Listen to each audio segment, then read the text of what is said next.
अब आप जो है हमारे खरे साहब कुछ पूछना चाह रहे थे मेरे से, बताइए साहब। जी अरविंद जी, बौद्धिक व्यापार मंच जी है क्या, क्या कॉन्सेप्ट है ये आपका? मैं इस बौद्धिक व्यापार मंच से पूर्व पहले आपको मैं ये बताना चाहूँगा कि ये ट्रू वैल्यू कॉन्सेप्ट क्या है। जी ये एक विचारधारा है, जो सतत विचारधारा है, जो सनातन संस्कृति को देखकर बनाई गई। सनातन संस्कृति मतलब है जो सदैव सत्य है, जो आने वाले समय में आत्मा के रूप में उसको समझाया जा सके। तो इसके अंदर हमने एक ऐसी कल्पना करी है कि जो परिवार समाज है, समाज के अंदर जो संपन्न लोग हैं, अति संपन्न, जिसे कहते हैं संपन्न तो छोड़ो, अति संपन्न की हम बात कर रहे हैं। अब अति संपन्न दो तरह से हो सकते हैं, एक शारीरिक रूप से भी हो सकता है, एक बौद्धिक रूप से भी हो सकता है, एक आर्थिक रूप से भी हो सकता है। तो हमारे बेसिक रूप से हमें यहाँ पे शारीरिक रूप की तो क्षमता है नहीं। अब वो क्षमता है भी तो उसके बारे में बाद में बता देंगे। मेन कॉन्सेप्ट हमारा जो बौद्धिक है, परिपक्व लोग हैं, जो अपनी जीवन के सब चीज़ें कर रहे हैं, हर तरह से पैसे से भी सक्षम है, आर्थिक रूप से सक्षम है। उनके अंदर एक भावना है कि मेरे अंदर जो स्किल पाई है, उस स्किल को मैं अपनी आने वाली जनरेशन को मैं ट्रांसफ़र कर सकूँ। समाज ने हमें इतना कुछ दिया है, उसको हम कैसे लोगों को ट्रांसफ़र करें, जैसे नई पीढ़ी एक नैतिक रूपता से उनके दिमाग में विश्वास पैदा हो जाए कि भाई हम यदि हम नैतिक रूपता से और ढंग से काम करेंगे, ये हमें रोटी की भूख से दूर जो आदमी ये वो आदमी ग्रहण कर लेगा कि हमें रोटी की भूख से निकलना है। और हर आदमी यदि उसको ये देखने को समझना है, विज़न मिल जाए, तो उसको ये महसूस होगा कि यदि हम ऐसी संस्थानों से जुड़ेंगे तो हमारी हर तरह से विकास होगा, बौद्धिक विकास भी होगा, आर्थिक विकास होगा। दूसरा वो लोग लालयत है आपको देने के लिए। ओनली थिंग इज दिस कि ये आपके अंदर एक्सेप्टेंस होना चाहिए। एक गुरु परंपरा है कि ये आपको इतने सज्जन लोग, इतने गुरु लोग, इतने अनुभवी लोग दे रहे हैं, एक जगह मिल रहा है, एक जगह मिल रहा है आपको। यदि आप उसको ग्रहण करना चाहते हो, ये हमारा ग्रुप, इस ग्रुप के अंदर बेसिकली अभी हमारी जो स्टार्टिंग है, किस तरह के लोग हैं जो हमारे फाइनेंशियल सेक्टर से जुड़े हुए, क्योंकि देश की जो पूरी आर्थिक व्यवस्था है, परिवार की आर्थिक व्यवस्था है, एक सोच होती है, वो होती है पैसे से। तो पूरा चक्र जो चलता है, वो नाभि का चक्र जो चलता है, ये हमारा जो है धन से चलता है। तो हमें लक्ष्मी को साधने की बात करता हूँ। तो हमारा जो जितने भी प्रोफेशनल्स हैं जो बैंकिंग से जुड़े हुए हैं, जो इकोनॉमी से जुड़े हैं, जो देश की अर्थव्यवस्था, आने वाला समय जो आधुनिक समय है वो टेक्नोलॉजी का। इस टेक्नोलॉजी को जब हम अर्थव्यवस्था को जोड़ेंगे, क्योंकि देश की सिपाही सेवा कर रहे हैं, लेकिन आप देख रहे हो कि पहले शारीरिक व्यवस्था बनती थी, हम शारीरिक से हटके एक नए फेज में जा चुके हैं, जहाँ पे आर्थिक व्यवस्था, आर्थिक सुरक्षा बहुत बड़ी जरूरी। हम आप देख रहे होंगे अभी हमारी प्रेजेंट गवर्नमेंट ने, मोदी सरकार ने इस तरह अनुभवी काम किया है, क्योंकि कोई आदमी महत्व नहीं देता था फॉरेन पॉलिसी पे, कोई आदमी नहीं देता इकोनॉमी पॉलिसी। आज हमारे विदेशों से सब जगह ऐसे मधुर संबंध बने हैं कि आज लोगों को सोचना पड़ता है कि हमें भारत की मध्यस्थता चाहिए, और हमारी आवाज़ उठने लगी है। मतलब एक बहुत सारे हिंदुओं को बोल सकता हूँ, मतलब ट्रू वैल्यू कॉन्सेप्ट ने एक बैंकिंग वाले लोगों से का एक समूह बनाया हुआ है, और उसके साथ एडवोकेट्स भी हैं, विभिन्न तरह के परिपक्व प्रोफेशनल्स हैं, जो कि हमारे व्यापारियों को, जो एंड यूजर्स है, एक इंडिविजुअल व्यापारी है, वो व्यापारी उसके अंदर इतना, एक तो अकेला है, बूढ़ा है बेचारा, उसके बच्चे छोटे हैं, कोई बाहर पड़ रहा है, कोई बूढ़ा। एक संस्कृति चली है कि सब लोग गुलामी करने की जाने, कोई विदेशी कंपनियों में नौकरी कर रहा है, कोई कहीं कर रहा है। भाई उनके पास में ना तो इतना साहस है, ना उनके पास संसाधन है, ना उनके पास शारीरिक क्षमता है कि कोई भी प्रशासनिक अधिकारी है तो ऐसा खोए में मिलावट है, किसी में मिलावट है, मतलब एक प्रताड़ना का दौर चला रहा है। वो गवर्नमेंट के नेता लोग हैं, या गवर्नमेंट की पॉलिसियाँ नीति हैं, या प्रशासनिक अधिकारी, उनके अंदर जो आम जनता से लाभ से अधिक उनका निजी स्वार्थ दिखाई देता है। तो आने वाला समय हमें अपनी नीति बनाना चाहिए। सेल्फ हेल्प गवर्नमेंट बहुत सारा काम कर रही है, सेल्फ हेल्प ग्रुप बना रही है, तो हम पैसा जो हम बैंक में दे रहे हैं वो कहाँ इस्तेमाल हो रहा है? ये विदेशी कंपनियों में लोन ले जा रहे हैं, वो पैसा खा जाते हैं। तो क्यों ना जो हमारे सामने व्यवस्थाएं चल रही हैं, हमारा खुद का ग्रुप होना चाहिए, इसको कहते हैं सेल्फ हेल्प ग्रुप। अब हम जोमेटो चल रही है, अभी काम क्या है आपको? हमारी खुद की टीम है, हम अपने बच्चों को रोजगार देंगे, अपना पैसा हमारे सामने संसाधन उपलब्ध। एक मोटी सी बात, एक हमने सामूहिक व्यवस्था की बात करी, सामूहिक शक्ति का उदय हो, और वो भी हमारे खुद के सामने। भाई हमारा 20 लोगों का ग्रुप है, 40 लोगों का ग्रुप है, तो हम लोग क्या कर रहे हैं, एक दूसरे से परिचित हैं, जिसे कहते हैं ना पहले किटी पार्टी होती थी, अब इसको सेल्फ हेल्प ग्रुप हो गया। भाई छोटा छोटा पैसा बनने इकट्ठे। और दूसरा देखो, दो तरह की विचारधारा आ गई इसके अंदर। एक हो गया बौद्धिक लेवल से परिपक्व, एक इंडस्ट्रिस्ट जो आर्थिक रूप से परिपक्व, इन्वेस्टमेंट की। तीसरा जो शारीरिक रूप से हमारे बेरोजगार जो बच्चे, तीन फ्रंट पे हमारी बात आई कि शारीरिक रूप से वो कम काम कर सकते हैं, उनको रोजगार की आवश्यकता। यदि हम तीनों को इंटीग्रेट कर सकते हैं तो ये महान शक्ति का उदय होता है। ऐसी महान शक्ति जो हमारे बुंदेलखंड क्षेत्र को, अभी हमारा कार्य क्षेत्र जो है वो बुंदेलखंड क्षेत्र हमने लिया, क्योंकि एकदम से हम इतने सारे मोर्चे नहीं खोल सकते। तो अब इनके लोगों के अंदर क्या है, सबसे पहले लीड करने, एक विचारधारा की जरूरत है, उनको जागृत करने की जरूरत है कि भाई हमारे बुंदेलखंड के क्षेत्र में इतने संसाधन मौजूद हैं, इतने क्यों नहीं हम इनका इस्तेमाल कर पाए। टूरिज्म है, स्टोन है, और दूसरा इसकी जो लोकेशन है वो सेंट्रली लोकेटेड है, मतलब each and every part of the country you can go. एक हमने एक कॉन्सेप्ट बनाया था, बेयर हाउस का कॉन्सेप्ट बनाया था। फिर हमने एक बनाया था कि साहब 100 एकड़ जगह ले लो बड़ी, तो उन एकड़ को इंटीग्रेट कर दो, तो एग्रो इंडस्ट्री खोली जा सकती है, business any type of the industry. ये वेरी एक कलेक्टिव पावर को यदि हम सोचा जाए वो सकारात्मक।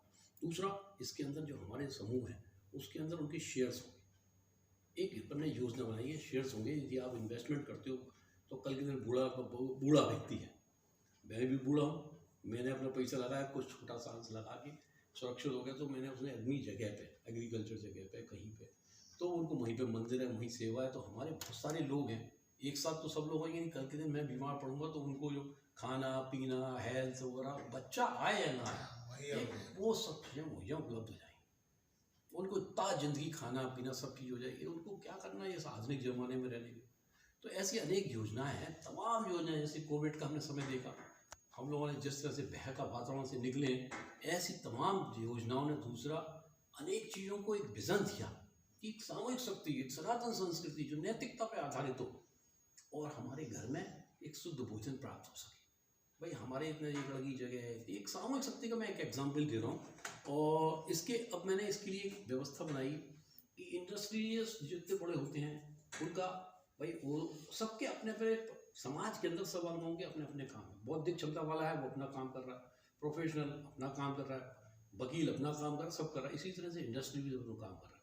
यदि हमारे माध्यम से हम एक ऐसी व्यवस्था बना रहे हैं कि जिससे सबको लाभ मिले, सबको लाभ मिले, सबको बेनिफिट मिले, ऐसी योजना, तो यदि हमने एक सदस्य बना रहे हैं, तो जैसे एंड यूजर्स है हमारा, छोटा छोटा दुकानदार है, उसको कोई प्रताड़ना करता है, तो पहले तो उसको रूल रेगुलेशन नहीं मालूम, कोई पुलिस वाला चलते चलते चांट मार देता है, कभी कोई आ जाता है धर्मा जाता है। अरे भाई आप कर क्या रहे हैं, आपके पास में क्या है, कॉन्स्टिट्यूशन है, आपको कॉन्स्टिट्यूशन इस बात की इजाज़त देता है, क्यों तो परेशान कर रहे हैं किसी को। कभी कोई छद्म धर्म निरपेक्षता के नाम से, कोई छद्म जातिवाद के नाम से, कोई अपनी दादागिरी के नाम से, कोई गुंडागिरी के नाम से।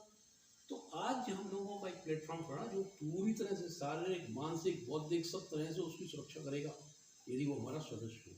अब मान के जब उसको अकाउंट नहीं आता तो हमारे पास जो टीम है, तो प्रोफेशनल्स हैं, हम उनको रेफ़र करेंगे, भाई आप उनको हायर करो, उनकी नॉमिनल फीस होगी, वो आपका काम कर देगा। एक आदमी को, बहुत अच्छे योग्य आदमी को हायर नहीं कर पाओगे। तो एक हमने एक सामूहिक शक्ति को सामूहिक रूप से, मतलब govern by the people for the benefit of the people, यही हमारा कॉन्स्टिट्यूशन कहता है। एक तरह से हमने एक ऐसी व्यवस्था बनाई जो सेल्फ हेल्प ग्रुप है, जिससे का नाम है, यही एक तरह से एक नियम है। और इसके अंदर सभी तरह की व्यवस्था, इसके लिए हमने शुरुआत करी है कि 1,000 रुपये पर साल की मीटिंग रखी है, मेंबरशिप रखी है।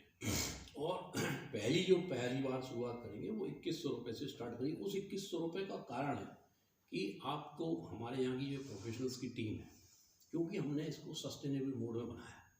जो सस्टेनेबल मोड का मतलब होता है कि वो हमें किसी से दूसरे की आपसे जेब से पैसा ना लेना पड़े, और दूसरा मेरे को भी अपने पास से पैसा न लगाना पड़े। तो एक सस्टेनेबल मोड की कल्पना करी। उसके लिए हमने क्या किया है कि एक बहुत छोटा सा नॉमिनल, हालांकि एक वीडियो बनाने में खर्चा ज़्यादा है और हम उनको पेमेंट भी ज़्यादा करेंगे। आप कहोगे खर्चे को मीट आउट कैसे करोगे, तो हमारे ऐसे बहुत सारे मित्र हैं जो हमारे इंडस्ट्रियलिस्ट हैं, जो हमारे सदस्य हैं, वो कह रहे हैं भाई आप हमारा नाम इसमें लगा दो, हमारा विज्ञापन लगा दो, हम इसको स्पॉन्सर कर दें, तो उनका खर्चा वहाँ से मीट आउट, उनको फायदा क्या हो रहा है कि मैनेज हो जाए। मतलब हर तरह से एक कोशिश करिए कि हम खर्चे को अधिक से अधिक लोगों को बांट दें, जिससे किसी के ऊपर एक बर्डन ना। इसी तरह से एक व्यक्ति को यदि हम जोमेटो की तरह से देखें कि यदि हम एक व्यक्ति को हायर करते हैं, यदि हमारे पास मान लीजिए 100 बच्चों की टीम है, 50 बच्चों की टीम है, तो हम पूरे बाजार को कवर कर सकते हैं, उनके माल को होम डिलीवरी तक पहुंचा सकते हैं और उनकी जो मार्केटिंग कर सकते हैं। बहुत बड़े कॉन्सेप्ट की ज़रूरत है, बहुत बड़ा कॉन्सेप्ट, एक विज़न तैयार हो जाएगा। और यदि आपको मेरे ख्याल से यदि आप चाहो, इसमें कोई किसी जगह ये कि यदि चाहोगे तो मैं एक उल्टा क्वेश्चन आपसे पूछ रहा हूँ कि आपको हमारी बातें सुनने के बाद क्या सा महसूस हो रहा है कि आपको लगता है कि मेरा जो प्रोफेशन है मेरे को किसी तरह से, इसका मैंने एक दूसरा नाम दिया है, इसको अबौधिक व्यापार का एक बहुत अच्छा नाम मैंने दिया, इसका नाम है अभय दानम। अभय दान मतलब हर तरह का अभय, अच्छा चक्र। सुरक्षा चक्र, अभय दान, इस हमने इसका एक कॉन्सेप्ट, उसको एक विचारधारा दी, अभय दान। आपको हर तरह मान के चलो कि बहुत सारा एक किसी दिन कोई मॉब लॉन्चिंग हो जाती है, किसी तरह से कुछ होती है, आप तो पहले बात तो हम लोग सज्जन आदमी हैं, हम लोग सज्जनता की बात करना है। फिर भी कई बार क्या होता है कि जो कोई दुष्ट लोग होते हैं या उनकी मुश्किलें कहके थोड़ी अराजक तत्व होते हैं, उनको लगता है कि हाँ ऐसा ना हो कि हमें राजनीतिक सत्ता नहीं मिले, उनका अल्टीमेट एम सत्ता है।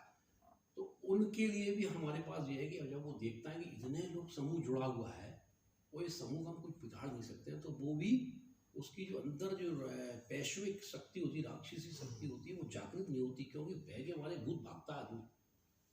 ठीक है। अच्छा, अब मैं आपसे एक क्वेश्चन पूछ रहा हूँ, रिवर्स क्वेश्चन पूछ रहा हूँ कि आप लोग भी कोई ना कोई प्रोफेशनल्स हैं, क्या आप ऐसी संस्था से जुड़ने में एक अपॉर्चुनिटी, हर एक को एक्चुअली में ये अपॉर्चुनिटी दी नहीं जा रही है, ये opportunity only for the specialised persons, only जो काबिल है, जो काबिल है, जो प्रोफेशनल है, जो वास्तव में उनके पास कोई विशेष हुनर है, उन्हीं को ये अपॉर्चुनिटी दी जाए। तो क्या आप इस संस्थान से जुड़ना चाहेंगे? खरे साहब बताइए कि आप इस संस्थान से जुड़ना चाहिए, आपका प्रोफेशन क्या है और आपके इसके सदस्य, मेरे ख्याल से आप इसके सदस्य हैं भी या नहीं है, ये बताइए आप, जिससे आप लोग दूसरे लोगों को मालूम पड़ सके। मुझे लगता है कि अगर इतनी सारी सुविधाएं एक जगह एकत्रित होकर मिल रही हैं तो ये अच्छी पहल है, बहुत अच्छी। दूसरी बात ये है कि जैसा कि आपने प्रोफेशन पूछा, हमारा मीडिया से रिलेशन का जॉब है, पंजाब बिट्स मेरा एक छोटा सा चैनल है, यूट्यूब चैनल है। तो मुझे लगता है कि ये आपके द्वारा जो कॉन्सेप्ट बनाया गया है ये यकीनन फ्रूटफुल है और इसको जुड़ना चाहिए, इसमें एफ एंड बट नहीं होना चाहिए, बहुत ऐसा लगता है। तो आप मेरे ख्याल से हमारे ऑलरेडी इसके संस्थान के सदस्य हैं। बिल्कुल, हम हैं भी और हम सदा जीवन पर्यंत बने रहेंगे। बहुत अच्छी बात जी, बहुत बहुत धन्यवाद साहब, बहुत बहुत